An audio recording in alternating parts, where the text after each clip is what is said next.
오셨습니다. 네.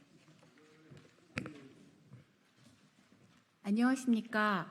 더불어민주당 보건복지위원회 소속 광명을 김남희 의원입니다. 오늘 보건복지위원회 소속 더불어민주당 의원들이 삼성 불법 합병으로 인한 국민연금의 손해배상 청구를 촉구하는 기자회견을 열게 되었습니다. 저는 2015년 삼성물산 합병 당시로부터 시민단체 활동가로 합병의 부당성에 대해서 문제 제기해왔습니다. 그 이후 합병 이면의 문제점들이 드러났고 관련자들은 형사처벌을 받았고 당시 삼성물산 주주였던 엘리엇 메이슨과 같은 펀드는 이 불법과 관련하여 대한민국 정부를 상대로 막대한 손해배상을 청구하여 승소하였습니다. 그러나 역시 삼성물산 주주였던 국민연금기금은 국민들의 손해에 대해서 아무런 조치를 취하지 않고 있습니다. 이에 문제 제기하는 기자회견을 개최합니다. 오늘 기자회견 참석자분들을 소개해드리겠습니다. 보건복지위원회 박주민 위원장님 오셨습니다. 강선우 간사님 오셨습니다. 남인순 의원님 오셨습니다. 서영석 의원님 오셨습니다. 그리고 국제통상 전문가이자 더불어민주당 송파을 지역위원장님이신 송기호 변호사님도 함께해 주셨습니다. 네, 우선 기자회견문을 낭독하도록 하겠습니다. 기자회견문은 남인순 의원님, 서영석 의원님 그리고 제가 함께 낭독하겠습니다.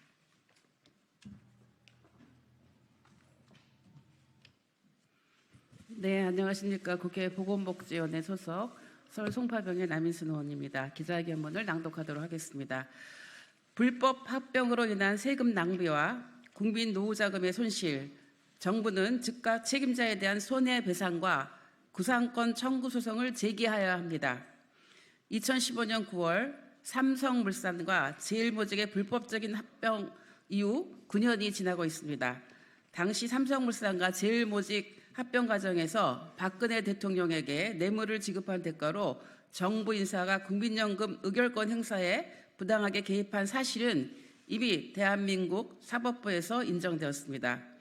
삼성물산과 제일모직 불법 합병으로 재벌그룹의 승계 작업으로 인하여 우리 국민은 두 가지 커다란 피해를 입고 있습니다. 첫 번째는 불법 합병으로 인해 해외 헤지펀드가 우리나라에 청구한 손실과 소송 비용을 고스란히 국민 세금으로 지출해야 하는 사실에서 발생합니다. 두 번째는 우리 국민의 노후자금인 국민연금이 입은 손실을 10년이 다 되도록 내버려 두고 있다는 점입니다. 삼성물산과 제일모직 불법 합병 이후 해외 투자 그룹인 메이슨과 엘리엇은 한국 정부가 삼성그룹 오너 일가의 경영권 승계를 위한 삼성물산 제일모직 합병 과정에 부당하게 개입해 손해를 봤다며 ISDS를 통해서 국제 중재 소송을 제기하였고 결국 작년 6월 엘리엇에게 약 690억 원, 올해 4월 메이슨에게 약 438억 원을 배상하라는 판결이 나왔습니다. 결국 우리 정부는 소송 비용과 이자 등을 포함한 엘리엇에게 1,500억 원, 메이슨에게 800억을 국민 세금으로 배상해야 하는 상황에 몰렸습니다. 작년 국민의힘 대표인 한동훈 전 법무부 장관이 주도하여 엘리엇 판결에 대한 불법 소송을 제기했지만 무기력하게 패소하며 수백억 원의 지연 이자만 늘어나는 결과로 돌아왔습니다. 네, 부천시갑 국회의원 서영석입니다. 법무부는 또다시 소송을 하겠다고 합니다. 물론 중재 판정에 대한 취소 소송은 제기할 수 있습니다. 하지만 왜 이런 결과가 나왔는지 자기 반성이 먼저입니다. 당시 한동훈 전 장관은 너무나 소송 결과에 대해 자신만만했고 소송 결과가 나온 뒤에야 구상소송 등을 진행하겠다는 안일한 태도를 보였습니다. 이러한 한동훈 전 장관의 잘못된 판단으로 국가 피해는 더욱 커지고 있습니다. 소송 결과가 나온 만큼 이런 점에 대한 반성이 필요합니다. 또한 직접적 불법 행위자인 삼성, 박근혜 전 대통령에 대한 소송이 소멸시효 완성 전에 최대한 신속하게 제기되어야 할 것입니다. 애초에 삼성물산과 제일모직 불법 합병 사건은 이로 인해 입은 손실을 정확히 파악하여 불법 행위로 이득을 얻은 자에게 책임을 물어야 했습니다. 엘리엇과 메이슨은 소송으로 그들의 이익을 배상받고 있는데 우리 국민의 노후 자금을 책임지는 국민연금공단은 무엇을 하고 있습니까? 법에 따라 국민연금을 관장하는 보건복지부 장관은 무엇을 하고 있습니까? 삼성물산과 제일모직 불법 합병 관련 사건 수사의 핵심이었던 윤석열 대통령과 한동훈 국민의힘 대표는 지금 무엇을 하고 있습니까? 언제까지 이렇게 수수방관하고 있을 것입니까?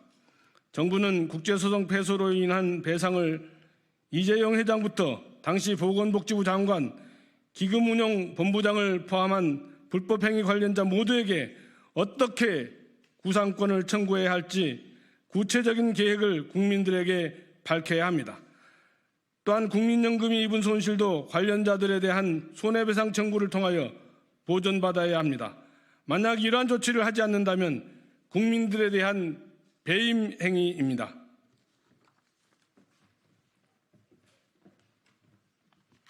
지난 7월 보건복지위원회 업무보고 자리에서 조규홍 복지부 장관은 국민연금이 합병 관련자에 대한 손해배상 소송을 제기할 수 있도록 하겠다고 약속했습니다. 그러나 아직도 삼성물산과 제일모직 불법 합병으로 인한 손실이 정확히 얼마인지 내놓지 않고 있고 소송도 언제 시작할지 확실한 답변을 하지 않고 있습니다. 우리 국회 보건복지위원회 더불어민주당 의원들은 정부에게 국민의 노후자금에 막대한 손실을 입힌 삼성물산 불법 합병 관련자들에게 책임을 묻기 위한 소송을 조속히 제기할 것을 다시 한번 강력하게 촉구합니다. 아울러 보건복지부가 약속한 대로 제대로 손해배상 소송을 이행하는지 보건복지 차원에서 점검하고 감시하도록 할 것입니다. 소멸시효로 인하여 소송으로 관련자에게 책임을 물을 시한이 얼마 남지 않았습니다. 정부가 불필요한 시간 끌기를 계속한다면 세금과 국민의 노후자금에 대한 손실을 회피한 데 대한 국민의 비판을 면하기 어려울 것이며 이로 인하여 발생하는 국가적, 국민적 손해에 대하여 책임을 져야 할 것입니다. 2024년 8월 16일 국회 보건복지위원회 더불어민주당 의원 일동. 네, 다음으로는 이 사안에 관련돼서 그동안 열심히 대응을 해오셨던 송기호 변호사님께서 짧게 관련 발언해 주시겠습니다. 예, 안녕하세요. 송기호 변호사입니다. 지금이라도 정부는 국제배상금 사건 2,300억 원에 달하는 국제배상금을 국민 세금으로 물어줘야 되는 이 상황에 대해서 객관적인 진실을 국민 앞에 보고해야 할 것입니다. 자신만만하게 국제판정에 대해서 그것을 취소시킬 수 있을 것처럼 말했던 한동훈 국민의힘 대표는 더 이상 침묵하지 말아야 합니다. 애초에 이 국제배상 사건은 국제법상 단심제 국제중재 판정 사건이었습니다. 이 국제중재 판정을 뒤집는다는 것은 지극히 예외적인 대단히 제한적인 사유에서만 가능하도록 되어 있습니다. 그것이 국제법입니다. 왜냐하면 만약에 누구든지 쉽게 국제중재 판정을 뒤집을 수 있게 한다면 국제중재 판정이라고 하는 단심제 그리고 각 나라의 법원 밖에서 이루어지는 국제중재 판정의 제도가 성립할 수 없기 때문입니다. 그렇습니다. 국제중재 판정 자체는 부당합니다. 그것에 대해서 취소 소송을 런던 법원에 제기할 수도 있습니다. 그러나 취소 소송을 통해서 국제중재 판정을 뒤집기는 현실적으로 어렵다고 국민에게 말했어야 됩니다. 우리가 최선을 다해서 이 부당한 국제중재 판정을 뒤집으려고 노력하겠지만 그건 못지않게 불법 행위를 해서 국민에게 이러한 부당한 국제배상을 하게 한 그 장본인들에 대해서도 나라가 구상소송을 하겠다라고 동시에 추진하겠다라고 말했어야 합니다. 그러므로 국민의힘에게 요구합니다. 이제라도 국제배상금 사건의 실체를 국민에게 말해 주십시오. 국제중재 배상 취소 노력하겠다 하더라도 그러나 이 원인을 제공한 자들에 대해서 국제배상 사건에서도 박근혜 전 대통령과 이재용 회장의 공모관계를 메이슨 사건에서도 인정했습니다. 그러한 공동의 불법 행위에 대해서 국가가 구상 청구 소송을 동시에 진행하겠다. 이것이 책임성 있는 정부의 자세라고 생각합니다. 다시 한번 강력히 요구합니다. 국제배상 취소를 제기하더라도 그 원인 제공자에 대해서 반드시 책임을 묻겠다. 동시에 구상 소송을 하겠다라고 발표하시기 바랍니다. 감사합니다. 마지막으로 박주민 위원장님의 마무리 발언이 있겠습니다. 괜찮으세요? 네, 알겠습니다. 네, 그럼 이상으로 기자회견을 마치겠습니다. 함께해 주신 기자 여러분 감사드립니다.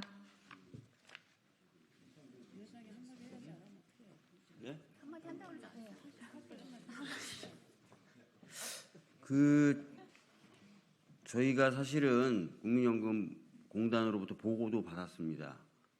관련된 소송을 나름대로 신속하게 하겠다라는 입장이긴 했는데 여전히 불안한 건 사실입니다. 여러 군데에서 당연히 압력이라든지 이런 것들이 들어올 수도 있는 것이고, 그래서 잘 그런 소송이 진행될 수 있도록, 그리고 소송 제기만으로 끝나는 것이 아니라, 형식적인 제기만으로 끝나는 것이 아니라 실질적인 소송 진행이 될 수 있도록 저희 보건복지위원회에서는 지속적으로 모니터링을 하겠다라는 말씀을 드립니다. 다시 한번 말씀드리는데요. 중재 판정을 뒤엎겠다고 얘기했던 한동훈 대표는 더 이상 침묵으로 일관하지 말고요. 본인이 했던 판단에 잘못이 있다면 그 부분에 대한 반성과 함께 저희들이 지금 요구하고 있는 국민 세금을 아낄 수 있는 그 소송들에 대해서 자신이 어떻게 할지, 어떤 입장을 갖고 있는지 명확하게 신속하게 밝혀주시기 바랍니다. 이상입니다.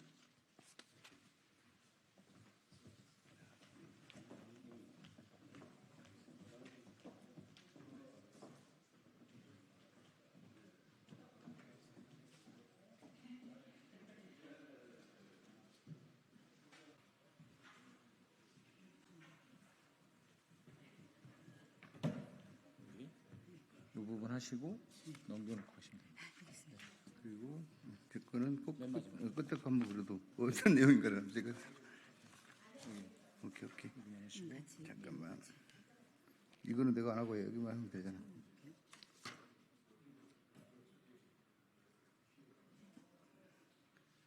되죠? 잠깐 이 전화가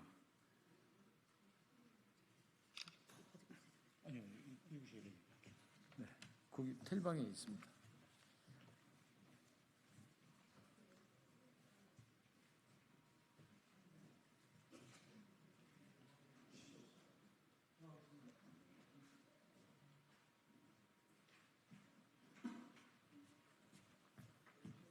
안녕하십니까. 국회의원 안태준입니다. 안녕하세요. 아직 시작한 건 아니고요. 기자분들이 많이 안 계시네. 오늘 그 먹사니즘 전국 네트워크 출범 선언을 하기 위해서 여기 모이셨는데요. 일단 여기 모이신 분들 다 올라와 주시죠.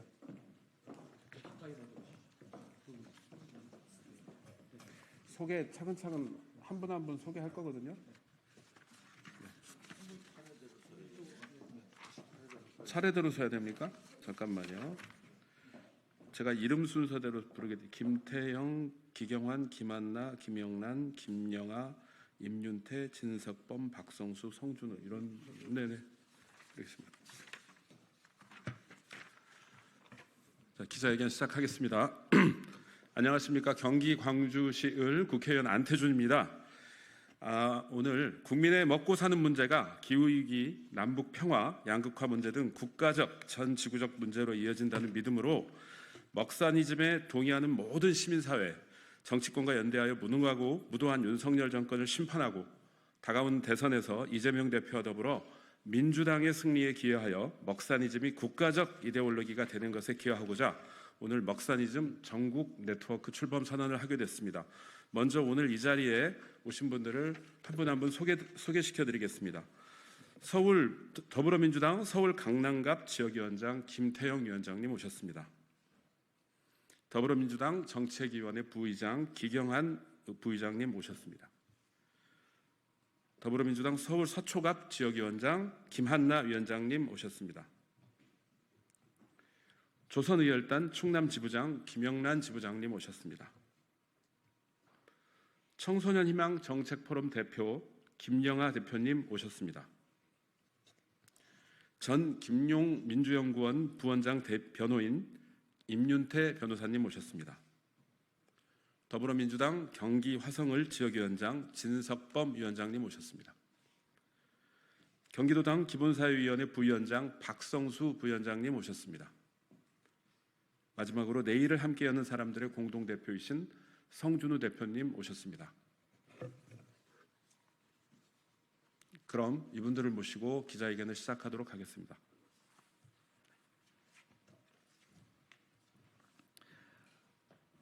먹사니즘 전국 네트워크 출범 선언문.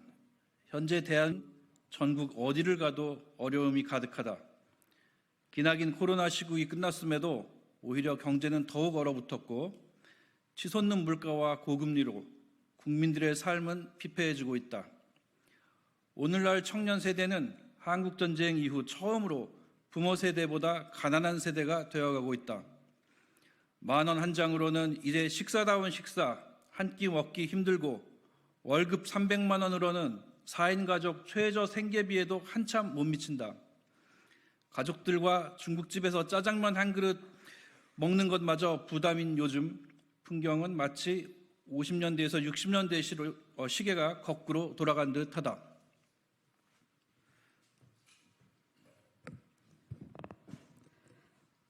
불평등과 양극화가 심화되고 국민들은 의식주 모든 분야에서 어려움을 겪고 있지만 정부는 검찰 권력을 동원한 권력 노릇만 이어가고 있다. 전 세계가 지속 가능한 내일을 꿈꾸며 준비하고 있지만 정권의 관심은 오로지 대통령 내외의 안위와 정적에 대한 견제와 탄압뿐이다. 국민들의 요구는 간명하다. 잘 먹고 잘 살고 행복하기를 국민들은 원하고 있다. 우리 헌법이 보장하는 행복할 권리는 잘 먹고 잘 사는 데부터 시작한다.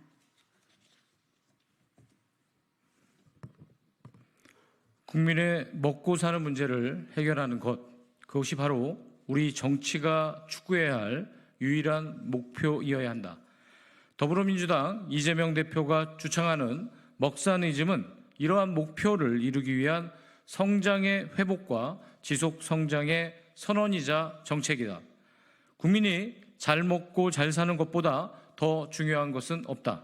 따라서 먹사니즘은 대한민국의 유일한 이데올로기가 되어야 한다.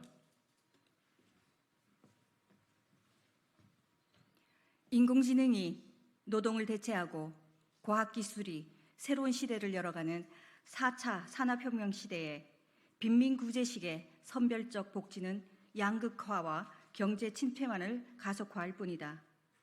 기본사회는 이제 피할 수 없는 미래이다.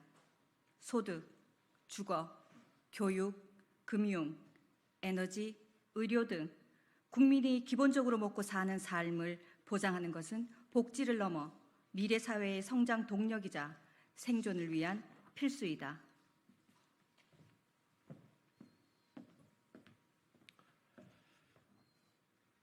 사정 권력 외에 국정 운영 경험이 빈천한 윤석열 정권은 낡은 냉전시대 이데올로기만 재탕하는 무능하고 한물간 인사들만 가득하다.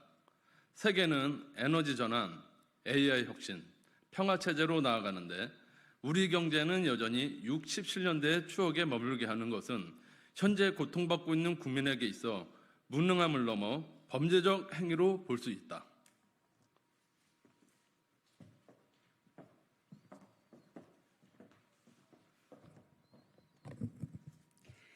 개식용 종식 특별법에 따라 식용계의 단계적 퇴출을 추진 중인 정부가 마리당 30만 원 선에서 사육 농가를 지원하는 방향을 유력하게 검토 중에 있음에도 불구하고 국민에게는 25만 원도 줄 수 없다는 무도한 윤석열 정부에게 더 이상 어떠한 기대도 가질 수 없다.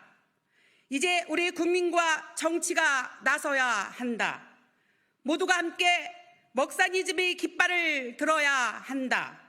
먹사니즘은 좌우 진영의 이념이 아니다.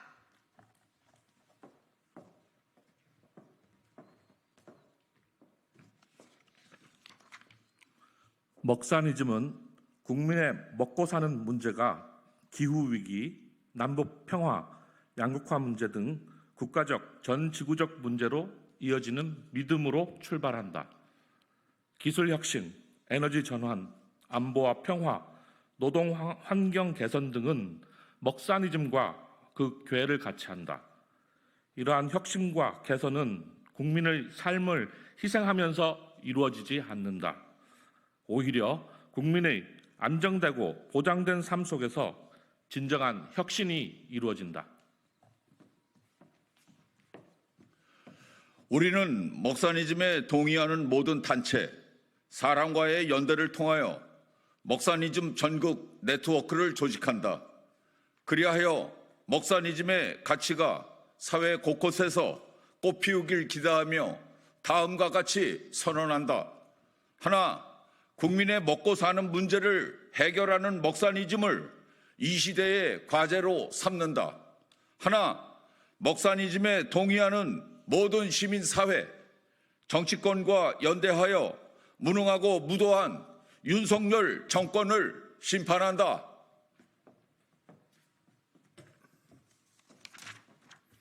하나, 다가오는 대선에서 이재명 대표와 더불어민주당의 승리에 기여하여 먹사니즘이 국가적 이데올로기가 되는 것에 기여한다. 하나, 차기 지방선거에서 먹사니즘에 동의하는 단체장과 지방의원들의 당선에 기여하여 먹사니즘이 풀뿌리 단위에서부터 자라게 한다. 하나, 더불어민주당이 먹사니즘을 잘 수행하도록 사회 영역에서 지원한다. 마지막까지 읽어야 되는 건가요? 네, 2024년 8월 16일 먹사니즘 전국 네트워크 준비위원회.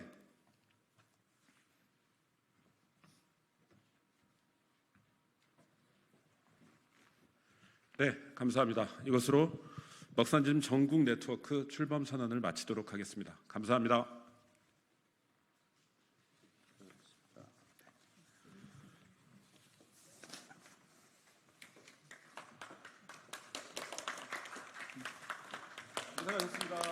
수고하셨습니다.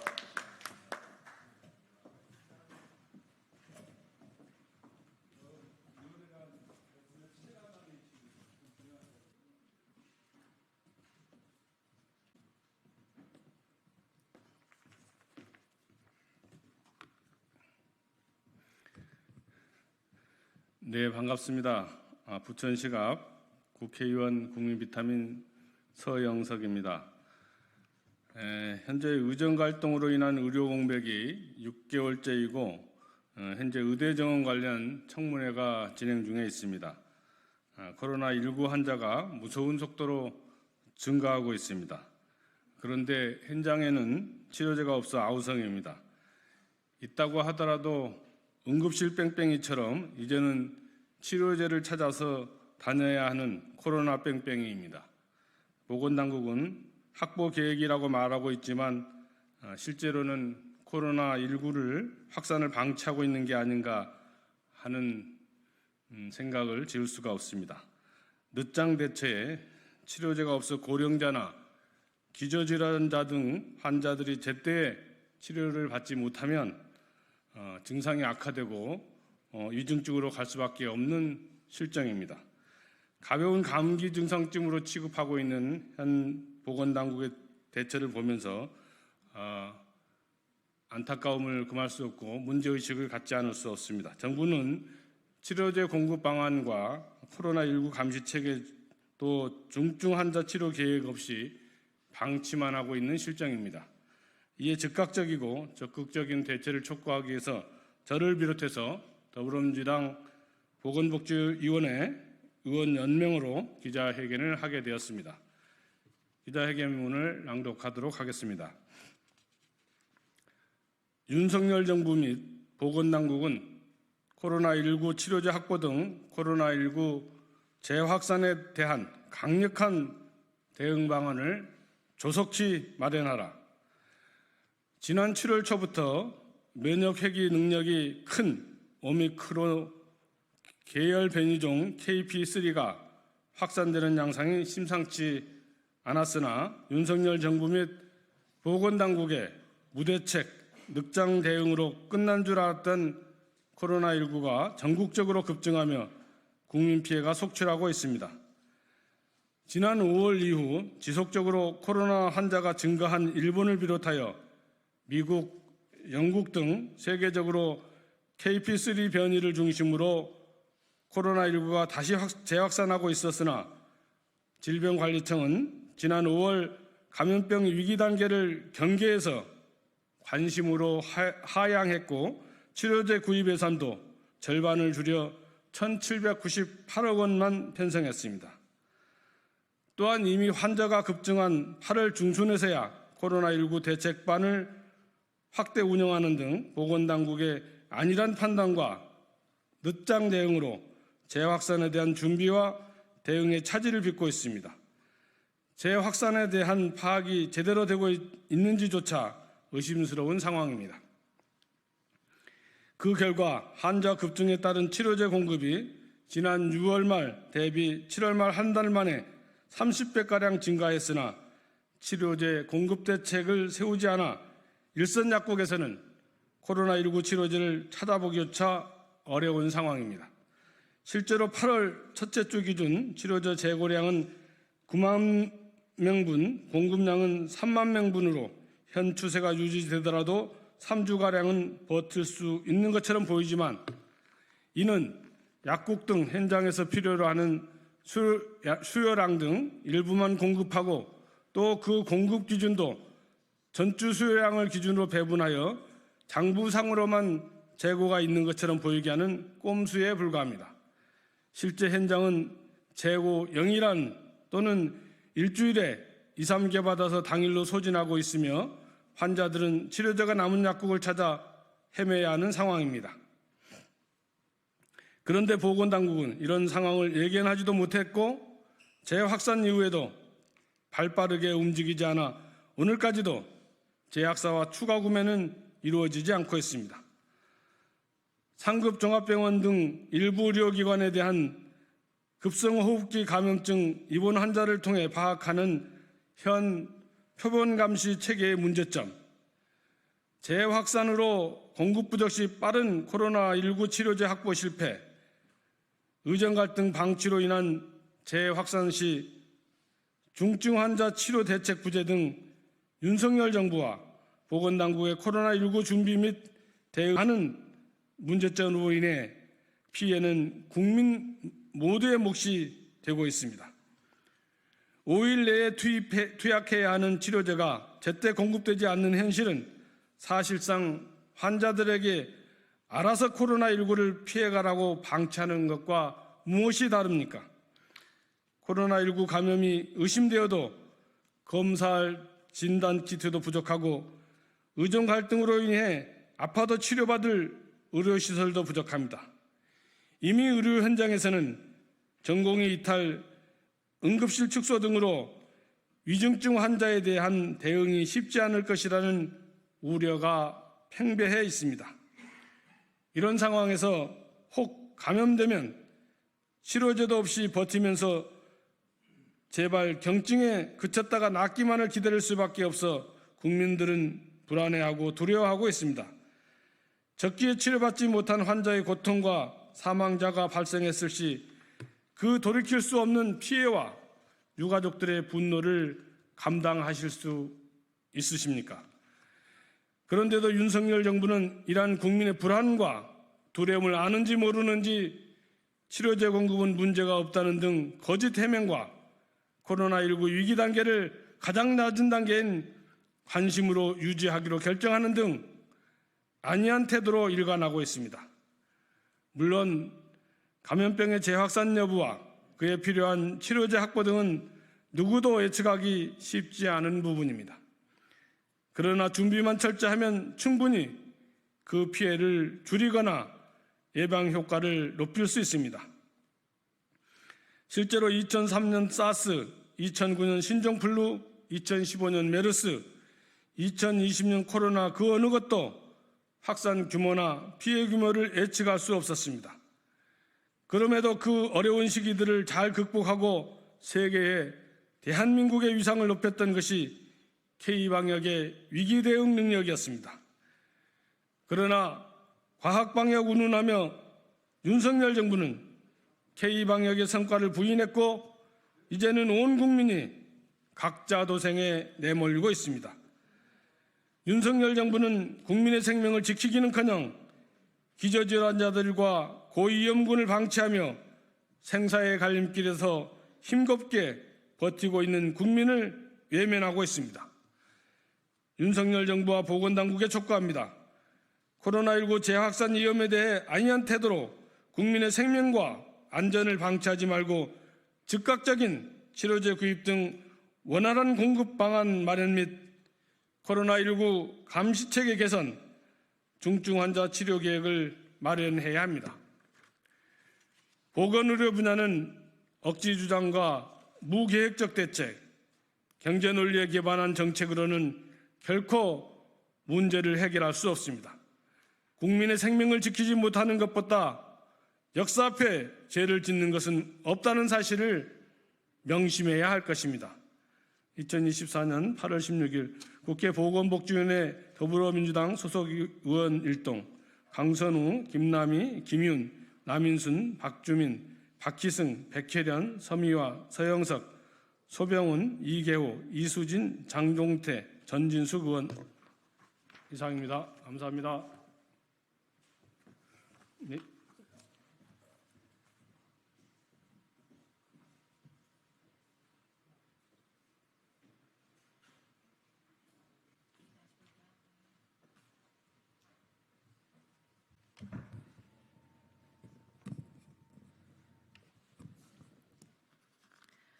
안녕하십니까. 더불어민주당 대변인 황정아입니다.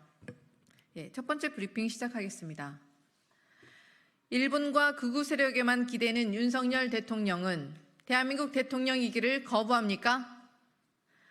독도는 한국 땅 아니다. 위안부는 매춘이다.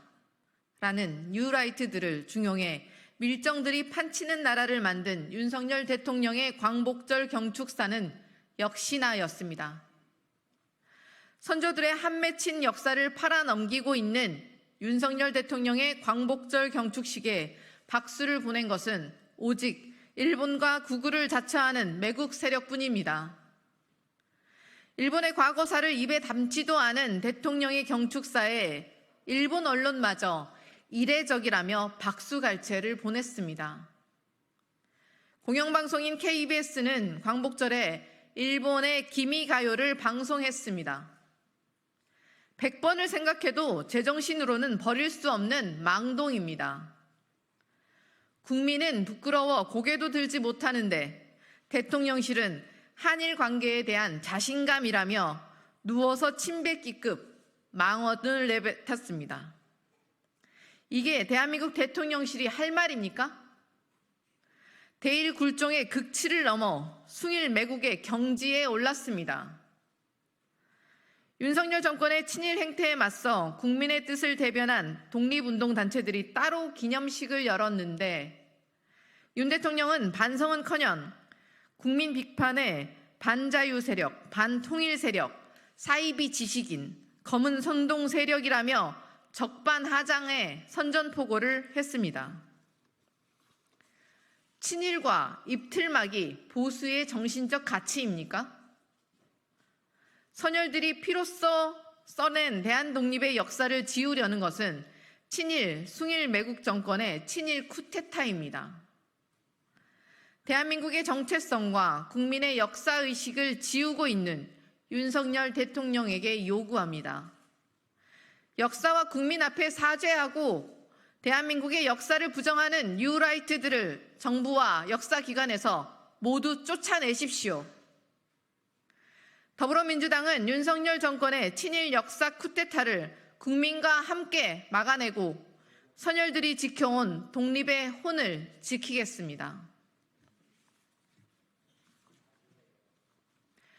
두 번째 브리핑 시작하겠습니다. 윤석열 대통령은 나라와 국민은 가난해지고 초부자들만 배불리는 특권의 나라를 꿈꿉니까? 상속세 부담이 지나치게 높다는 이유로 최고 세율을 줄이겠다는 윤석열 정부의 말과 달리 상속재산 상위 1% 계층의 실제 상속세 부담은 10%대에 불과한 것으로 드러났습니다. 윤 정부의 상속세 감세 혜택이 상위 0.03% 초부자 계층에 집중될 것이라는 분석도 나왔습니다. 게다가 정부의 세제 개편안으로 인해 초고소득층, 초고자산가들은 최소 18조 6천억 원의 세금을 감면받는 반면 중산층 이하는 오히려 세금이 늘어난다고 합니다.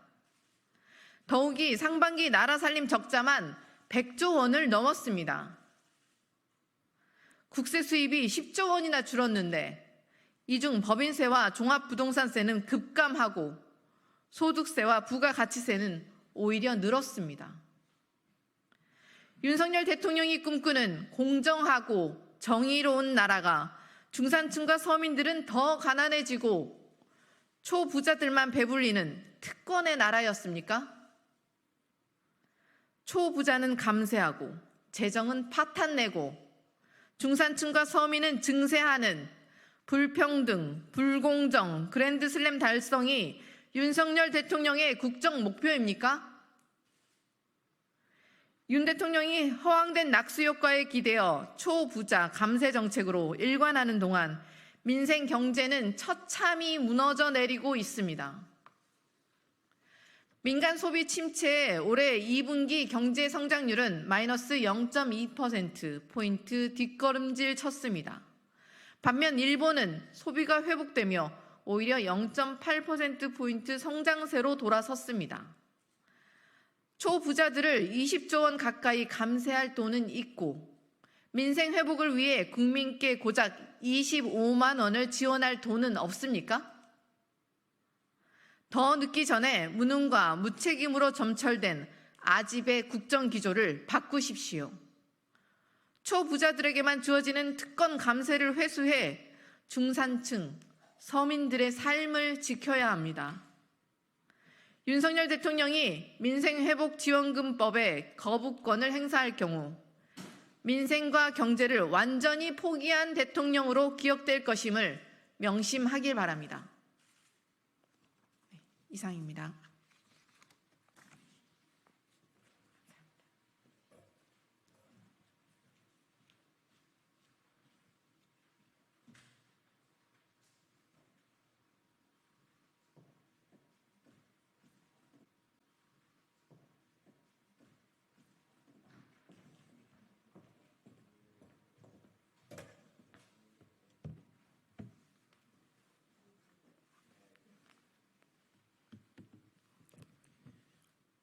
안녕하십니까. 개혁신당 수석대변인 김성렬입니다. 시작하겠습니다.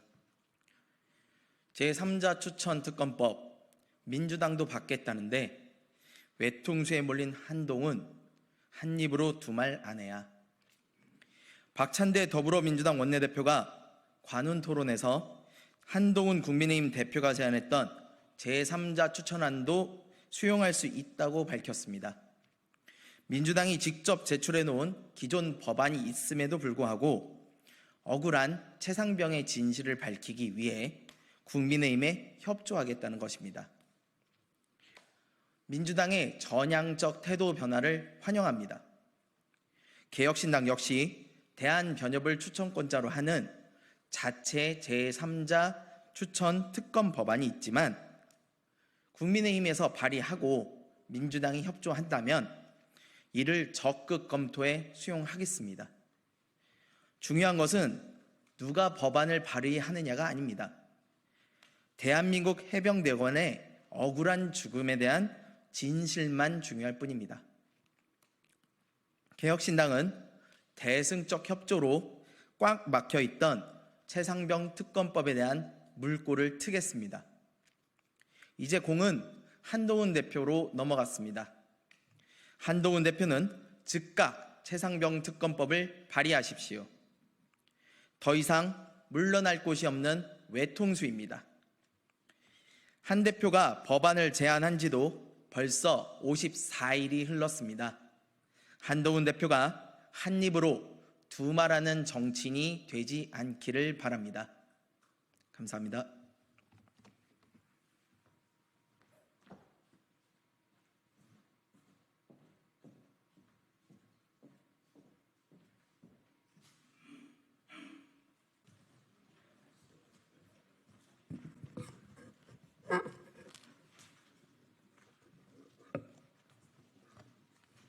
고맙습니다.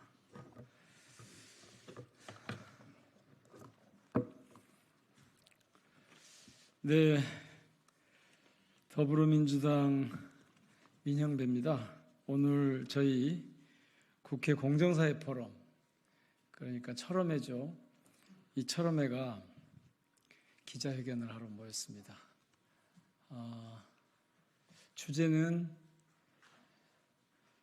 윤석열 대통령 배우자 김건희 특검법 발의입니다. 먼저 참석하신 분들 소개해 올리겠습니다. 조계원 의원님 오셨습니다. 김동화 의원님 오셨고요. 부승찬 의원님 오셨습니다. 모두 저희 철험회 멤버들입니다. 근래에 보니까 우리 사회에는 특수신분, 그러니까 국가의 형사사법 체계 밖에 있는 것처럼 여겨지는 특수신분이 두 부류가 있는 것 같습니다. 첫 번째 부류는 정치검사 집단이고, 두 번째는 이 정치검사들을 마음대로 오라가라 할 수 있는 그런 대투자가 아닌가 싶습니다. 그런데 이 대통령 배우자가 계속해서 범죄 의혹에 노출되고 있습니다. 저희는 특검법을 통해서, 일반 검찰이 하지 못하니까 특검법을 통해서 이 문제를 풀어가고 대통령 배우자라 할지라도 엄정하게 수사를 받아야 한다고 생각하면서 김건희 특검법 재발의 기자회견을 갖게 됐습니다. 회견문을 읽겠습니다. 철험회답게 김건희 특검법 통과에 앞장서고 무너진 나라의 정의를 바로 세우겠습니다. 국회 공정사회 포럼 철험회 22대 국회 활동의 시작은 김건희 특검법 발의입니다. 앞으로 저희는 이 법안을 건특법으로 부르기로 했습니다. 철험회답게 법안 통과에 앞장서고 행동으로 무너진 정의를 바로 세우겠습니다. 현재 민주당 당론 법안을 포함해 4건의 김건희 특검법이 발의됐습니다. 21대 발의까지 포함하면 모두 10건입니다. 이례적입니다. 단일 사건에 이렇게 많은 특검법 도입 시도는 흔치 않습니다. 대통령 배우자 김건희의 부정비리가 차고 넘치기 때문입니다. 주권자 시민의 분노가 임계치를 넘어선 까닭입니다. 주권자 시민의 뜻과 목소리를 대변하는 것은 국회의 의무입니다. 입법 노동자의 책무입니다. 행동하는 의원 모임을 지향하는 저희 철험회가 나서야 할 이유입니다. 대통령 배우자 김건희 추가 범죄 혐의가 잇따라 드러나고 있습니다. 고구마 줄기 캐듯 온갖 사건에 김건희 이름 석자가 등장합니다. 범죄 화수분, 범법과 위법의 백과사전인 것 같습니다. 반드시 진실을 규명하고 응당한 법적 책임을 물어야 합니다. 철험회는 21대 국회에서 아시는 것처럼 김건희 특검법 제정에 앞장섰습니다.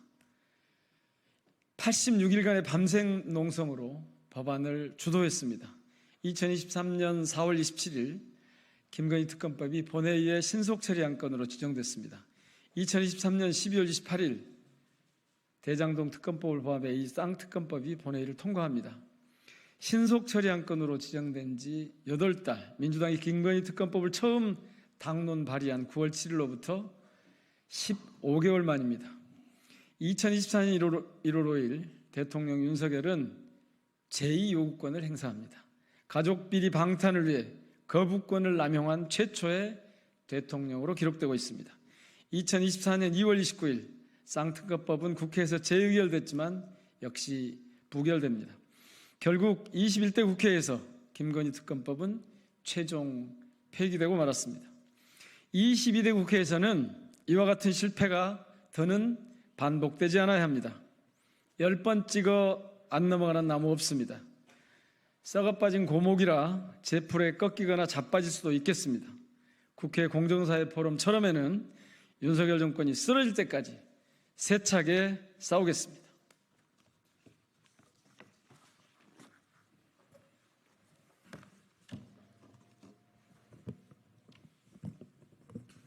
네, 오늘 발의한 특검 법안은 기존 민주당 당론 법안에 크게 두 가지 내용을 추가했습니다. 첫째, 수사 대상 범위를 확대했습니다. 삼부토건 주가 조작 사건, 코바나 콘텐츠 뇌물성 협찬 사건, 국민권익위 조사에서의 불법 행위 사건, 인사 개입 사건, 최혜병 사건 사망 사건 및 세관 마약 사건 구명 로비 등에 관한 내용을 수사 대상으로 추가하였습니다. 둘째, 특검의 권한을 강화하였습니다. 수사 준비 기간인 20일 동안에도 신속히 증거 수집이 필요한 경우 관련 수사를 진행할 수 있도록 했습니다. 아울러 수사 대상이 확대됨에 따라 수사 기간을 30일 추가 연장할 수 있도록 했습니다. 재판 기간도 1심 선고를 공소 제기일로부터 3개월 이내에서 6개월 이내로 2심 및 3심 전심 판결 선고일로부터 각 2개월 이내에서 3개월 이내로 연장했습니다. 기존 발의 법안에 대해 더해 속도감을 있게 논의되고 처리되길 기대됩니다. 국민의힘에 고언합니다. 나는 헌법을 준수하고 국민의 자유와 복리의 증진 및 조국의 평화적 통일을 위하여 노력하며 국가 이익을 우선으로 하여 국회의원의 직무를 양심에 따라 성실히 수행할 것을 국민 앞에 엄숙히 선사합니다. 아직 우리가 하지 못한 제22대 국회의원 선서입니다. 국가 이익이 우선입니다. 국힘은 용산 눈치 보기에서 벗어나야 합니다. 김건희 특검법은 상임위와 본회의에서 만장일치로 통과되어야 할 것입니다. 최소한 이번에는 양심을 따라야 합니다. 윤석열 대통령에게 경고합니다. 또다시 거부권을 행사할 생각조차 하지 마시기 바랍니다.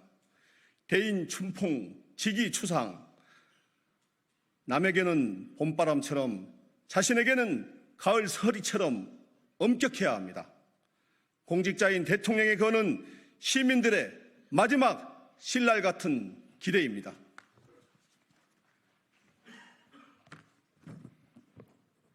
철험회는 약속합니다. 철험회의 22대 첫 공동 발의 법안인 김건희 특검법의 빠른 통과에 최선을 다하겠습니다. 국민의힘의 이반 방해 책동을 절대 좌시하지 않겠습니다. 대통령의 무도한 거부권 행사에는 단호히 대처하겠습니다. 법률이 부여한 권한은 물론 주권자 시민과 연대해 투쟁하겠습니다.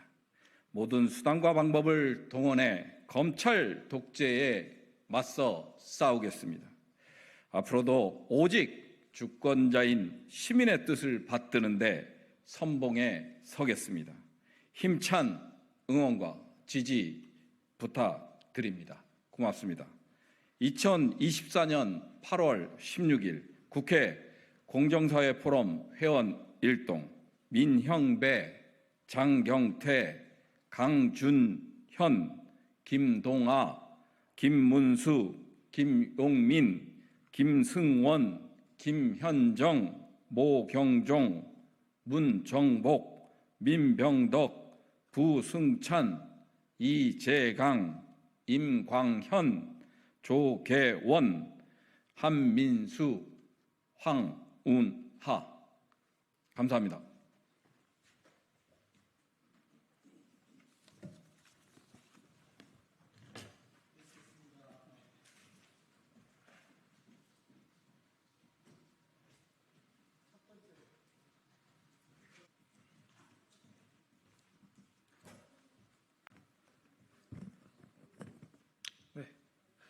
개혁신당 대변인 김민규입니다.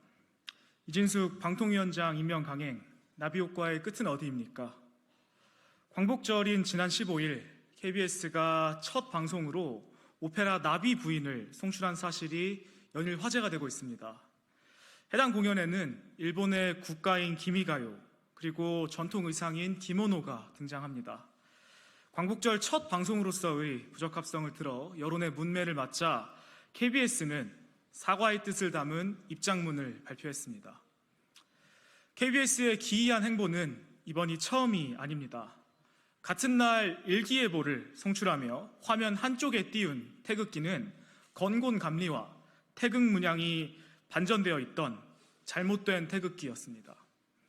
지난 1월에는 일본의 배타적 경제 수역에 독도가 포함되어 있는 그래픽을 사용했다가 논란이 불거지자 1시간 만에 보도 화면을 수정하기도 했습니다. 이진숙 방송통신위원장의 임명 강행으로 우려했던 일들이 여실히 드러나고 있습니다. 임명 이후에도 뉴라이트를 노골적으로 옹호하는 글을 본인의 SNS에 공유하고 청문회장에서 뉴라이트가 잘못된 것이라 생각하지 않는다는 등의 발언을 서슴지 않을 때부터 이미 예측된 결과입니다. 지나치게 이념 편향적인 인사의 독불 장군식 임명이 가져올 나비 효과가 얼마나 커질지 두렵습니다. KBS에게 촉구합니다. 구태의연한 이념 전쟁의 전장이 되기를 자처하지 마십시오. 본래 공영방송의 역할에만 충실히 임해 주실 것을 공개적으로 요청합니다. 권력과 위세는 짧지만 역사는 영속된다는 것을 명심하십시오. 이상입니다.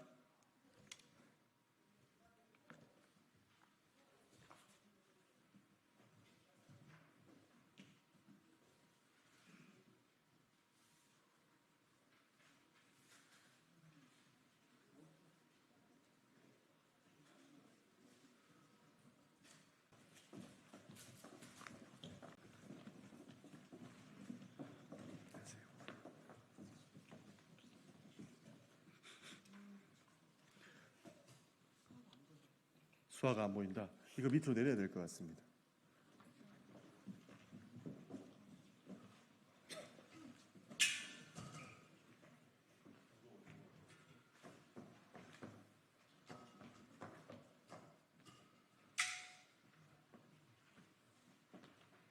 됐습니까?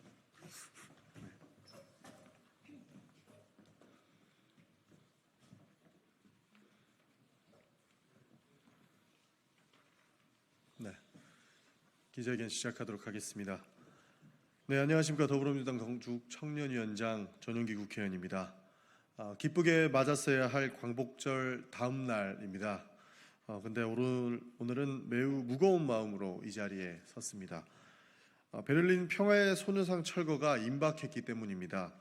지난 6월에도 여기서 소녀상 존치를 촉구했고 소녀상 존치를 위하여 저희 더불어민주당 전국 청년위원회는 다양한 활동들을 해왔다라고 말씀을 드렸습니다.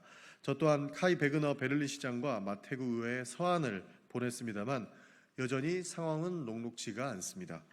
이제 베를린 소녀상 철거가 다음 달로 예정되어 있는 시점에서 저희는 더욱 절박한 마음으로 이 상황을 알리기 위해서 다시 한번 기자회견을 잡게 되었습니다. 우선 오늘 참석자분들을 먼저 소개해드리도록 하겠습니다. 이승용 더불어민주당 전국 청년위원회 부위원장입니다.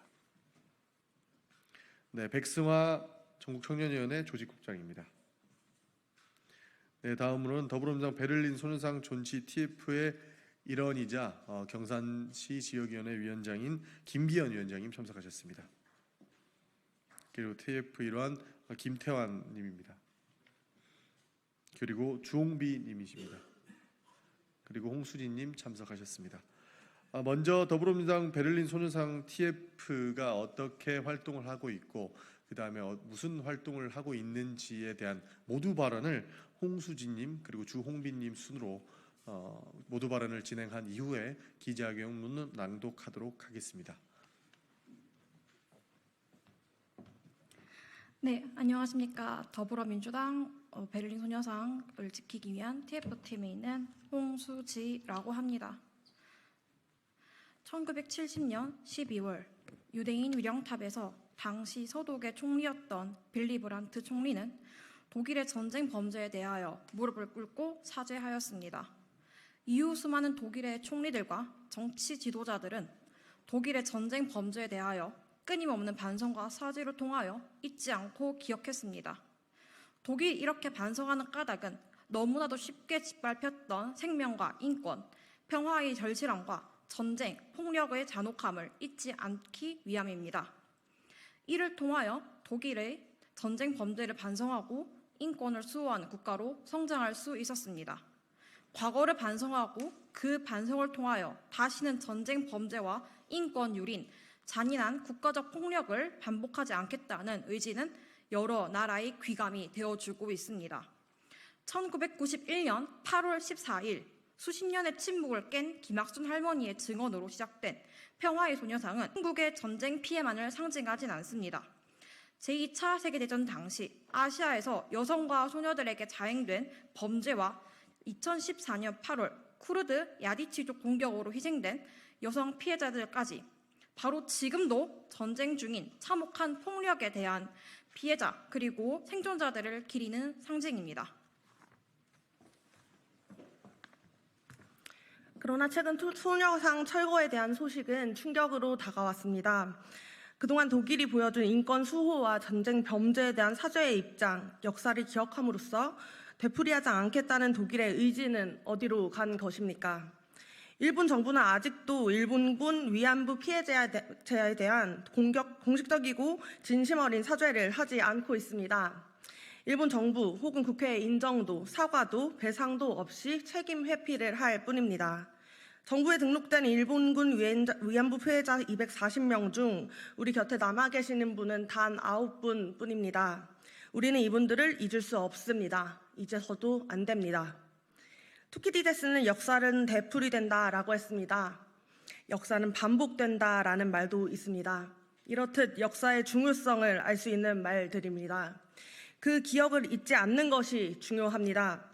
독일이 자신의 전쟁 범죄를 기억하고 그를 통하여 더 이상 되풀이되는 것을 막는 것처럼 일본 역시 그를 기억하여야 합니다. 기억하지 못하는 현재 일본이 전쟁 범죄에 대한 망언을 하는 것 역시 국제사회의 협조를 통하여 못하도록 적극적으로 막아야 할 것입니다. 이에 대한 저희 TF의 입장은 지난 14일부터 위안부 피해자 기림절을 맞아 공식적으로 시작하였으며 따라서 강력하게 부탁드리고 호소하고 있습니다. 이어서 기자회견 시작하겠습니다.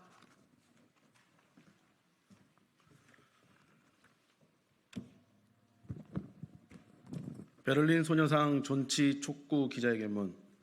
더불어민주당 전국청년위원회는 지난 6월 19일 이 국회 소통관에서 베를린 소녀상 존치를 촉구했지만 그 이후로 상황이 해결되기는커녕 오히려 악화되고 있는 것 같습니다. 현지 언론 보도에 따르면 최근 카이 베그너 베를러 시장이 평화의 소녀상을 세운 단체에 주는 예산을 줄이라는 압력을 넣었다고 합니다. 해당 방송은 베를린 시장이 일본 정부와 분쟁 가능성이 있다며 예산을 줄이라 했다고 전했습니다. 참으로 풍전등화의 상황이 아닐 수 없습니다. 그간 더불어민주당 전국청년위원회는 베를린 시장에게 소녀상 존치를 촉구하는 서한을 보냈고 지난 8월 9일부터는 소녀상 지키기 온라인 캠페인을 통해 오늘까지 원래 목표인 2,000명을 넘어 약 2,200여 분의 서명을 받았습니다. 많은 국민들께서 이 사안을 지켜보고 계시며 또 소녀상 존치에 대한 열망이 뜨겁다는 점 또한 느낄 수 있었습니다. 평화의 소녀상이 베를린에 2020년 9월 설치된 직후 관할 미테구청이 철거를 명령했지만 미테구 의회를 포함해 많은 현지인과 한국인들의 염원으로 지금까지 존치해 왔습니다. 이제 소녀상은 단지 한국의 비극적인 역사만을 알리는 상징물이 아니라 여성에 대한 폭력과 전쟁 범죄를 반대하는 보편적인 의미를 지니고 있습니다. 소녀상의 존재 자체가 인류의 평화를 기원하는 것입니다. 그럼에도 일본은 과거의 만행을 반성하기는 고사하고 노골적인 역사 왜곡을 시도해 왔습니다. 독일 현지 시각으로 14일에 열린 소녀상 집회에서 레오나드 디테리히 미테구 의원은 처음에는 일본인 이름으로 그리고 점차 가짜 독일인 이름으로 소녀상을 철거해야 한다는 이메일을 매우 많이 받았다고 증언했습니다. 독도, 군함도 및 사도광산 등 여러 지점에서 자행되고 있는 일본의 역사 왜곡은 소녀상을 철거하라는 요구로 이어지고 있는 것입니다. 일본은 그렇다 치고 이런 일본의 억지에 굴복하는 카이 베그너 베를린 시장에게 대단히 실망하지 않을 수 없습니다. 카이 베그너 시장은 베를린과 도쿄의 자매기른 30주년을 맞아 이미 지난 5월 일본 도쿄를 방문한 자리에서 베를린 소녀상의 철거를 시사하는 발언을 했습니다. 그는 여성에 대한 폭력에 반대하는 기념물을 찬성하지만 더 이상 일방적인 표현이 있어서는 안 된다. 소녀상 문제 논의는 독일 주재 일본 대사도 참여시키겠다는 등등 말도 안 되는 여러 망언을 했고, 앞서 말씀드린 바와 같이 소녀상 설치를 주도했던 단체의 예산을 삭감하라는 노골적인 편파 행위도 마다하지 않고 있습니다.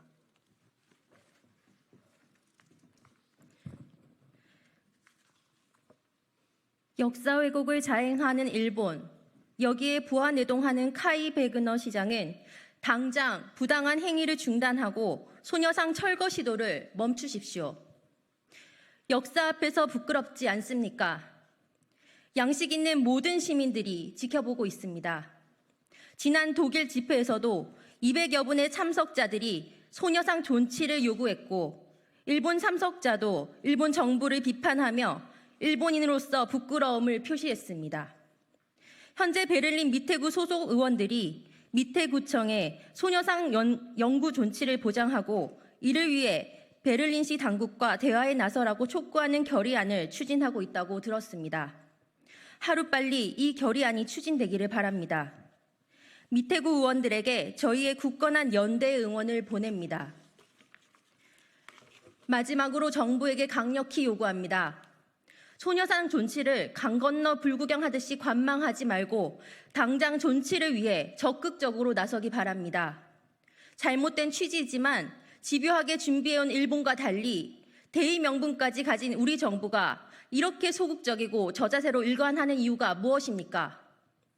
친일 정부라는 오명을 더 이상 듣지 않으려면 소녀상 존치를 위해 늦었지만 지금이라도 전방위적 외교적 노력을 기울이기 바랍니다.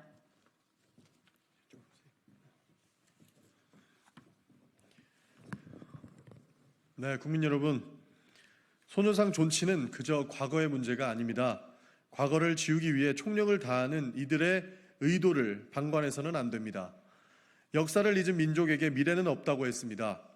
소녀상 철거가 예정된 남은 기간, 저희 더불어민주당 전국 청년위원회는 혼신의 힘을 다해 이를 저지할 것입니다.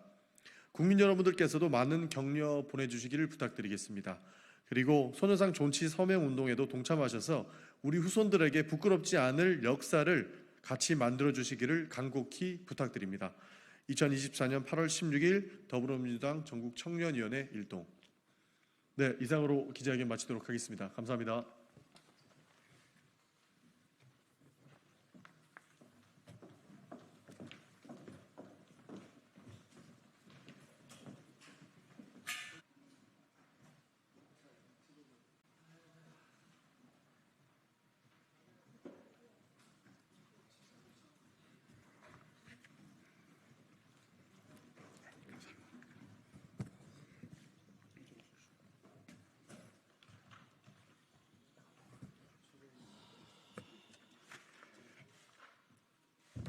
문재인 정부 청와대 출신 더불어민주당 소속 국회의원들을 대표해서 오늘 기자회견장에 섰습니다.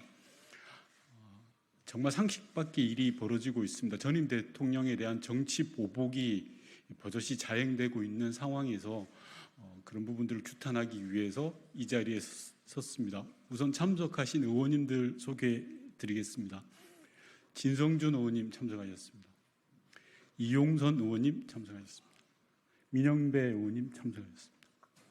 고민정 의원님 참석하셨습니다. 정태호 의원님 참석하셨습니다. 김영배 의원님 참석하셨습니다. 자, 그럼 기자회견문을 낭독하도록 하겠습니다.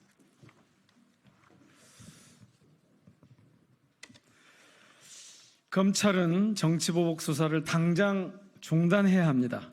검찰이 문재인 전 대통령의 금융 계좌를 들여다봤다고 합니다. 이는 명백한 정치보복입니다. 취임 첫날부터 전임 정부 괴롭히기에만 골몰하던 윤석열 정부는 대체 언제까지 전임 정부에 대한 정치 보복에만 몰두하려는지 분노를 참을 수 없습니다.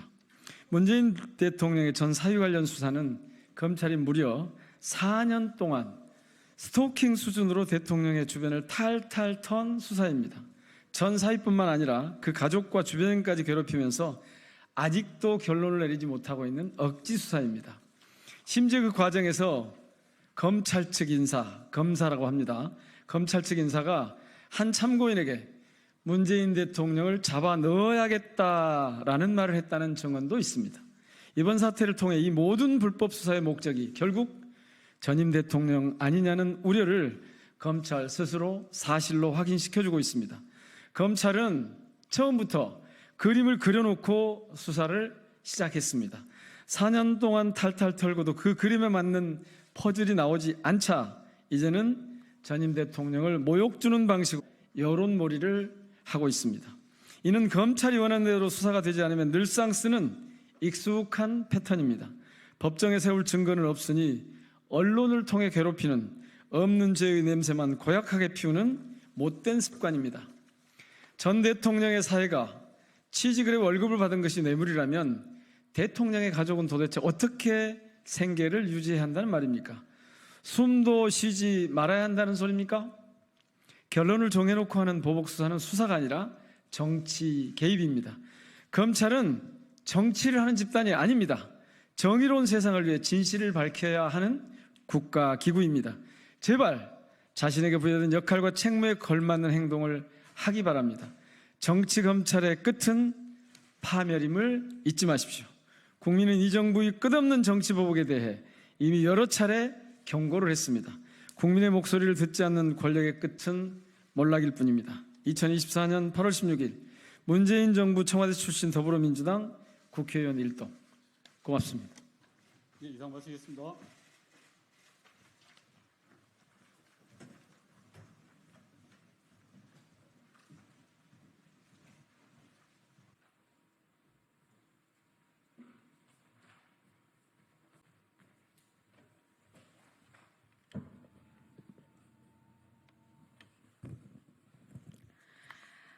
안녕하십니까. 더불어민주당 대변인 황정아입니다. 브리핑 시작하겠습니다. 해병대원의 죽음이 정치 선동이라는 김용현 후보자 02800-7070 전화의 주인이 누구인지나 밝혀주십시오. 김용현 국방부 장관 후보자가 인사청문회 준비 첫 출근부터 인면수심, 망발을 내뱉었습니다. 온 국민이 묻고 있는 대통령실 02800-7070 전화번호의 비밀을 감추고 있는 장본인이 뻔뻔스럽게 정치 선동 운운합니까?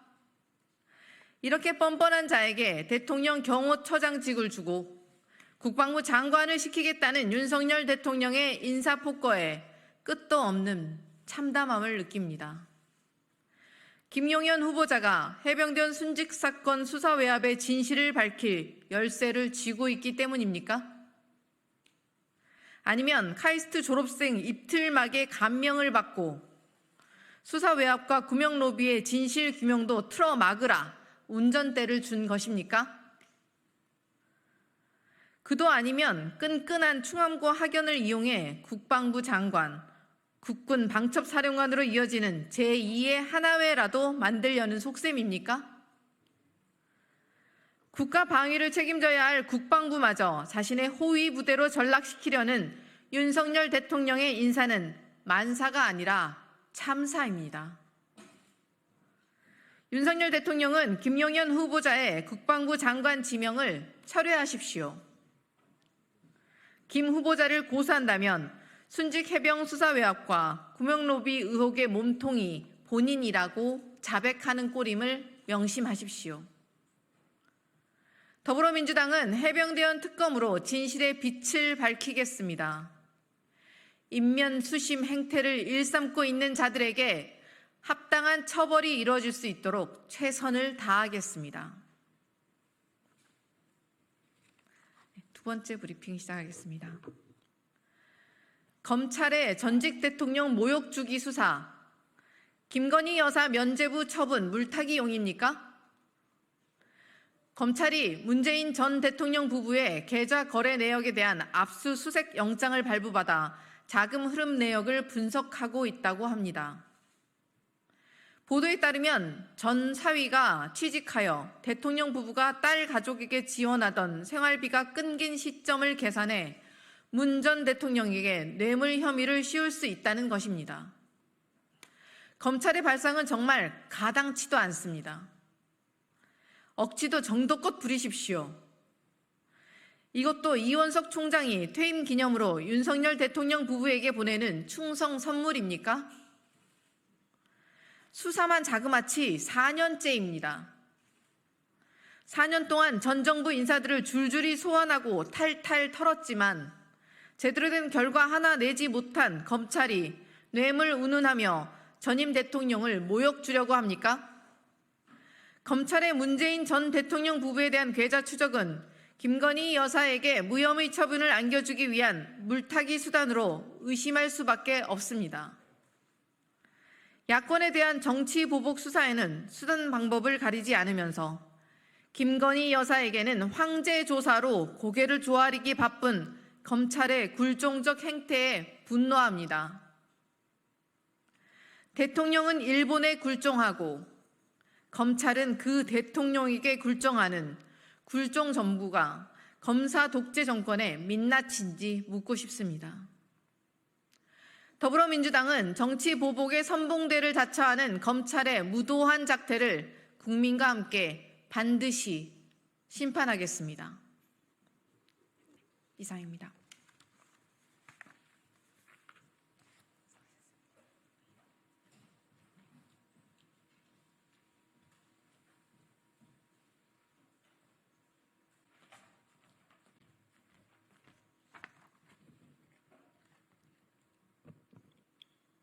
네, 진보당 부대변인 이미선입니다. 건설 현장 사망 사고 언제까지 계속될 것인가? 건설안전특별법 반드시 제정해야 합니다. 서울 강동경찰서는 강동구의 한 아파트 건설 현장에서 일용직으로 일하던 20대 노동자가 감전사한 사건과 관련하여 대기업 계열 시공사와 하청업체에 대해 수사에 착수했다고 밝혔습니다. 사고 당시 경력 8개월밖에 되지 않았던 고인을 고압전류가 흐르는 전문 장비 수리에 갑작스럽게 투입했고 전문 관리자 등의 도움 없이 일하다 홀로 변을 당했습니다. 심지어 고인은 사망 후 상당 시간 현장에서 방치됐다가 병원으로 이송되었을 것으로 추정되고도 있습니다. 고압 전류가 흐르기에 수동 조정은 경력이 많은 전문가들만 해왔고 이전부터 고장난 차단기라 작업자들은 임시로 나무 막대기를 넣어 전류를 차단해왔던 그 장비를 8개월 된 20대 노동자가 홀로 조정하다가 고압 전류를 맞고 쓰러진 것입니다. 어찌 이런 사고가 일어날 수 있습니까? 어떻게 이렇게 허술할 수가 있습니까? 최근에도 건설업계 사망사고가 끊임없이 발생하고 있습니다. 작년 통계를 살펴보면 건설업 중대재해 중 대형 건설 현장에서 일어나는 중대재해는 예년에 비해 오히려 늘었습니다. 사고가 날 때마다 재발 방지하겠다는 기업들은 어떤 대책을 내놓았습니까? 대체 안전을 지키기 위해 무엇을 한 것입니까? 오히려 중대재해처벌법이 지나치게 모호하고 포괄적이라며 처벌 규정 완화를 지속적으로 요구해왔던 건설업계였습니다. 그 요구를 그대로 수용했다면 얼마나 더 많은 사고가 일어났을까 끔찍합니다. 더 강화되어야 합니다. 중대재해처벌법만으로는 안 됩니다. 건설 현장은 타 산업보다 많은 위험에 노출되어 있습니다. 건설 노동자들이 수년째 요구해오고 있는 건설안전특별법 제정으로 발주, 설계, 시공, 감리 등 건설공사 주체별로 안전관리 책임을 부여하는 비상한 대책을 세워야 합니다. 아까운 생명들이 일터에서 이렇게 안타깝게 죽어가서는 안 됩니다. 누군가의 위험을 대가로 세워진 건물이 어떻게 안전할 수 있겠습니까? 진보당은 22대 국회에서 건설안전특별법이 제정되어 안전한 건설 현장을 만들도록 힘쓰겠습니다. 마지막으로 건설 현장에서 안타깝게 생을 달리한 노동자의 명복을 빕니다. 고맙습니다.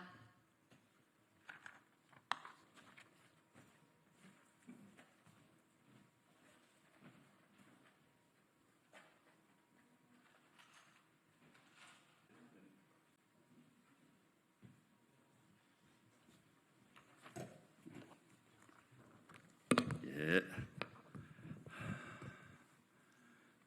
금요일까지 고생들 많으십니다. 오늘 금요일이라서 논평을 2개를 준비를 했습니다. 2개 녹취하도록 하겠습니다.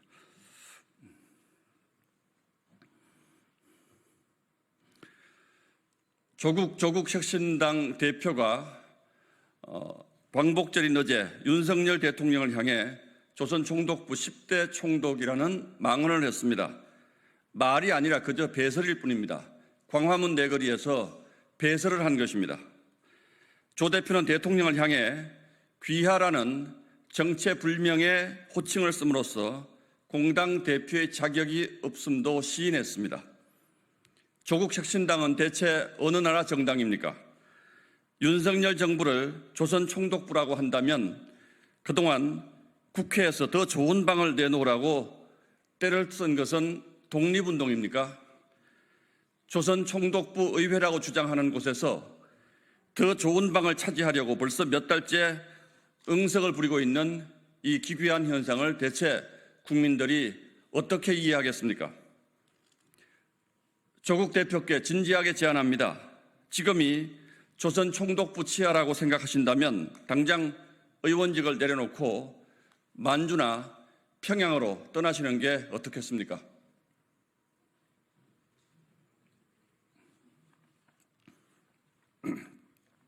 자, 국민의힘 신동우 원내 수석대변인 논평 하나 더 하겠습니다. 윤석열 대통령이 광복절 기념사에서 자유, 민주, 통일국가가 만들어지는 그날 비로소 완전한 광복이 실현된다고 했습니다. 광복 79주년이 되도록 아직 독재 정권 아래에서 신음하는 북한 주민들을 생각한다면 우리는 여전히 미완의 독립 상태에 있다는 뜻입니다. 하지만 민주당은 이 사실을 애써 외면하면서 이 뜨거운 8월을 반일파리 선동으로 물들이고 있습니다. 조국 혁신당 조국 대표에 이어서 박찬대 민주당 원내대표도 윤석열 정부를 조선 총독부 운운하며 시대에 뒤떨어진 반일 정치 선동 대열에 가세했습니다. 자유를 찾아온 탈북 어민을 다시 사지로 내몰고 우리 국민이 차디찬 바다 위에서 북한군에 사살당한 사실마저 숨기려 했던 게 바로 민주당 정권입니다. 대체 언제까지 북한 주민들의 참혹한 실상을 외면하고 시대착오적인 반일 선동으로 나라를 두 쪽으로 갈라놓을 생각입니까? 지금 이 시대에 도대체 누가 친일파라는 것입니까? 가짜뉴스에 기반한 친일 대 반일 프레임으로 국론을 분열시키고 북한 주민들의 인권에는 눈꼽만큼의 관심도 없는 민주당이야말로 우리의 진정한 광복을 가로막는 친일 정당이라는 비판을 받아 마땅합니다.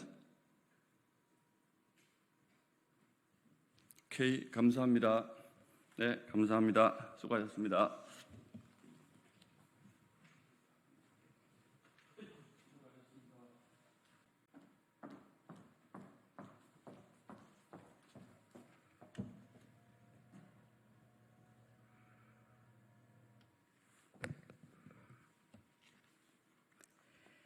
더 빠르게, 더 강하게, 더 선명하게 행동하겠습니다. 조국혁신당 대변인 강미정입니다. 21번째 거부권 행사한 윤 대통령, 독재자 이승만의 말로를 기억하라. 윤석열 대통령이 오늘 노란봉투법 그리고 25만 원 민생회복지원금 지급법에 대해 거부권을 행사했습니다. 21번째 거부권입니다. 이런 대통령은 없었습니다. 전날 땡윤 방송 KBS가 이승만 찬양 영상물을 방송하더니 독재자 이승만의 길을 따라가고 싶나 봅니다. 용산 대통령실과 국민의힘은 하도급 노동자에 대한 원청의 책임을 강화하고 파업 노동자에 대한 손해배상 청구를 제한하는 노란봉투법과 국민 1인당 25만 원에서 35만 원 범위에서 지역사랑 상품권 형태로 민생회복지원금을 지급하는 25만 원 민생지원금 지급법에 대해 경제를 망치는 악법이라서 거부했다고 말합니다. 그런데 대안은 없습니다. 경제를 살릴 의지도 능력도 없습니다.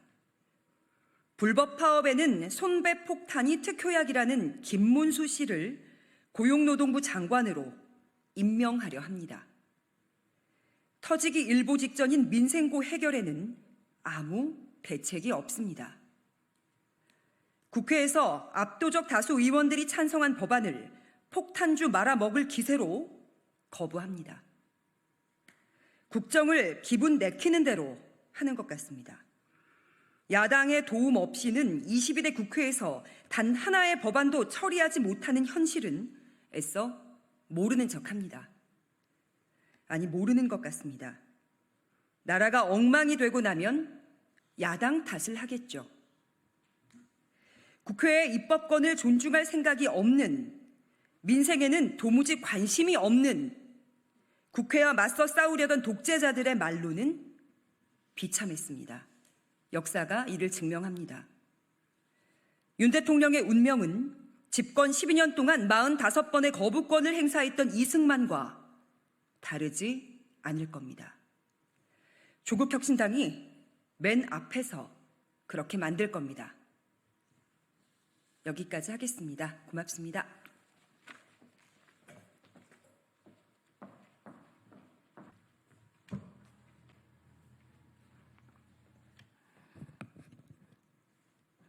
예, 이어서 논평하겠습니다. 조국혁신당 대변인 김보협입니다. 윤 대통령은 조선 총독부 다시 할까요? 예, 조국혁신당 대변인 김보협입니다. 윤 대통령은 조선 총독부 총독인가라는 비판이 아프긴 아팠나 보다 라는 제목으로 논평하겠습니다. 용산 대통령실이 조국혁신당 조국 대표의 광복절 비판이 아프긴 아팠나 봅니다. 직접 나섰다가는 조국 대표 몸값이 올라갈까 두려워 언론인 출신 국민의힘 초선 의원을 내세워 반격에 나선 걸 보면 말이죠. SBS와 TV조선 앵커였던 신동욱 국민의힘 의원은 오늘 지금이 조선 총독부 치하라고 생각한다면 당장 의원직을 내려놓고 만주나 평양으로 떠나라고 논평했습니다. 조선 총독부 치하라면 조국 혁신당도 존재할 수 없었을 테고 조국 대표가 국회의원이지도 않았겠지요. 아마 조국 혁신당 의원들과 대부분의 주요 당직자들은 국내외에서 일제에 맞서 치열한 독립운동을 벌였을 겁니다. 그곳이 만주였을 수도 있겠지요. 그런데 뜬금없이 평양은 뭔가요? 조국 대표에게 붉은 칠이라도 하고 싶었던 건가요? 조국 대표와 조국혁신당 주요 당직자들은 광복절 당일 세종문화회관에서 열린 정부 주최 광복절 경축식에 가지 않았습니다. 대신 광화문광장 이순신 장군 동상 앞에서 윤석열 정권 대일굴종 외교 규탄 및 김영석 독립기념관장 임명 철회 촉구 기자회견을 하고 광복회의 경축식에 참여했습니다. 신 의원이 비판의 소재로 삼은 대목은 기자회견문의 일부입니다. 읽어보겠습니다. 윤석열 대통령에게 다시 묻겠습니다. 귀하는 대한민국 20대 대통령입니까? 아니면 조선 총독부 제10대 총독입니까? 일정한 문해력과 상식이 있는 사람이라면 윤석열 대통령에게 대일굴종 외교 하지 말고 극우, 친일, 밀정, 뉴라이트 인사들 중용하지 말라는 비판임을 알 수 있습니다. 그런데 정말 총독이라고 생각하면 의원직 내놓고 떠나라니요. 윤석열 대통령의 대일굴종 외교와 친일 인사 중용에 대한 인식은 이종찬 광복 회장도 조국 대표와 크게 다르지 않을 겁니다. 그럼 이종찬 광복 회장도 회장직 내놓고 떠나야 합니까? 신 의원은 또 조 대표는 대통령을 향해 귀하라는 정체불명의 호칭을 씀으로써 공당 대표의 자격이 없음도 시인했다고 했습니다. 이건 또 무슨 해괴한 논리입니까? 국립국어원이 발간한 표준국어 대사전을 보면 귀하라는 표현은 상대편을 높여 이름 다음에 붙여 쓰는 말입니다. 권위주의 시대에 나쓰던 각하라는 표현을 쓰지 않았다고 지금 성내는 겁니까? 혹시 님 혹은 씨처럼 정체가 분명한 호칭을 쓰면 괜찮은 겁니까? 신 의원이 언론인 출신이니 잘 알 테지요.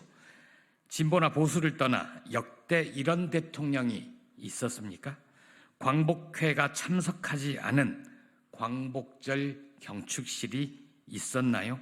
일제 만행을 언급하지 않는 독립운동가의 삶을 기리고 유족을 위로하지 않는 대통령 경축사가 있던가요? 조국 대표를 비판할 시간과 열정이 있다면 그에 앞서 친일 정권 덕분에 사도광산 문제가 잘 풀렸다는 일본 집권당 의원의 망언부터 규탄해야 하는 거 아닙니까? 부디 권력 비판을 한때 업으로 삼았던 기계를 살려 국정 운영을 엉망으로 하고 있는 국민의힘 1호 당원 윤 대통령에게 고언과 직언을 할 줄 아는 국회의원이 되길 바랍니다. 반대로 절대 권력 비호에 몸을 사리지 않을 경우 신 의원이 몸담았던 언론사 후배들이 신 의원을 부끄럽게 여길 테니까요. 고맙습니다.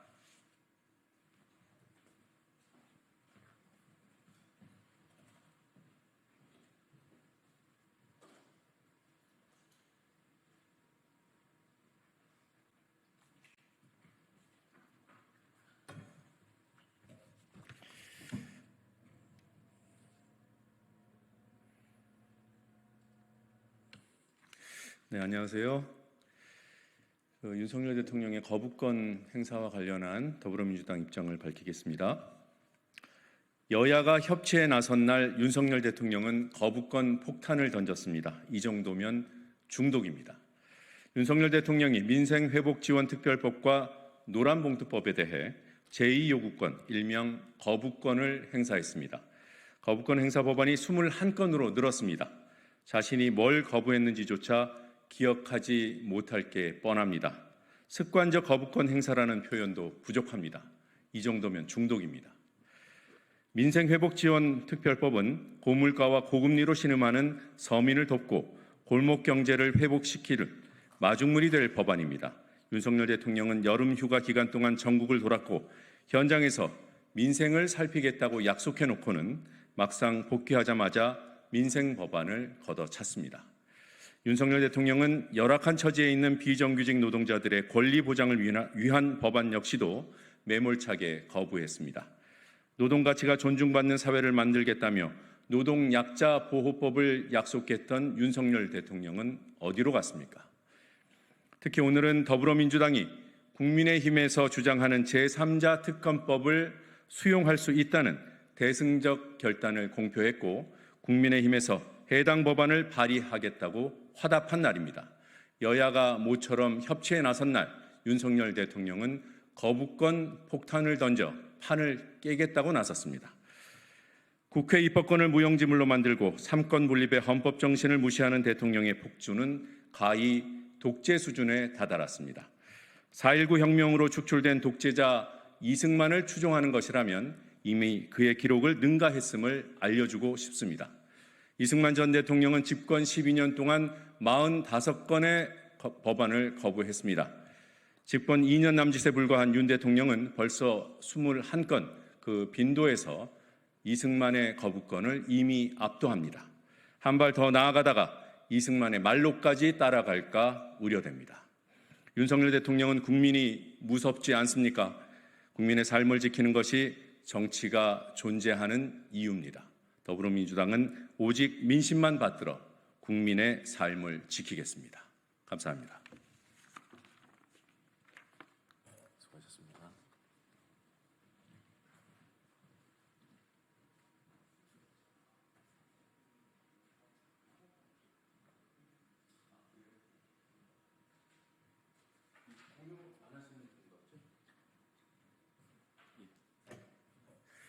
네, 요청이 있어서 다시 읽겠습니다. 또 들으시는 분들 죄송합니다. 네.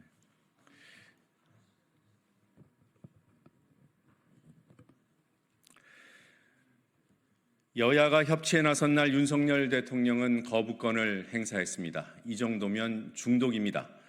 윤석열 대통령이 민생회복지원특별법과 노란봉투법에 대해 제2요구권, 일명 거부권을 행사했습니다. 거부권 행사 법안이 21건으로 늘었습니다. 자신이 뭘 거부했는지조차 기억하지 못할 게 뻔합니다. 습관적 거부권 행사라는 표현도 부족합니다. 이 정도면 중독입니다. 민생회복지원특별법은 고물가와 고금리로 신음하는 서민을 돕고 골목 경제를 회복시키는 마중물이 될 법안입니다. 윤석열 대통령은 여름 휴가 기간 동안 전국을 돌았습니다. 현장에서 민생을 살피겠다고 약속해놓고는 막상 복귀해서는 민생 법안을 걷어찼습니다. 윤석열 대통령은 열악한 처지에 있는 비정규직 노동자들의 권리 보장을 위한 법안 역시도 매몰차게 거부했습니다. 노동 가치가 존중받는 사회를 만들겠다며 노동약자보호법을 약속했던 윤석열 대통령은 어디로 갔습니까? 특히 오늘은 더불어민주당이 국민의힘의 제3자 특검법을 수용할 수 있다는 대승적 결단을 공표한 날입니다. 그리고 국민의힘에서 해당 법안을 발의하겠다고 화답한 날입니다. 여야가 모처럼 협치에 나선 날 윤석열 대통령은 거부권 폭탄을 던져 판을 깨겠다는 의도를 드러냈습니다. 국회 입법권을 무용지물로 만들고 삼권 분립의 헌법 정신을 무시하는 대통령의 폭주는 가히 독재 수준에 다다랐습니다. 4.19 혁명으로 축출된 독재자 이승만을 추종하는 것이라면 이미 그의 기록을 능가했음을 알려주고 싶습니다. 이승만 전 대통령은 집권 12년 동안 45건의 법안을 거부했습니다.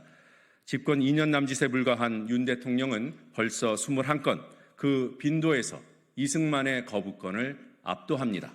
한 발 더 나아가다가 이승만의 말로까지 따라갈까 우려됩니다. 윤석열 대통령은 국민이 무섭지 않습니까? 국민의 삶을 지키는 것이 정치가 존재하는 이유입니다. 더불어민주당은 오직 민심만 받들어 국민의 삶을 지키겠습니다. 감사합니다. 수고하셨습니다.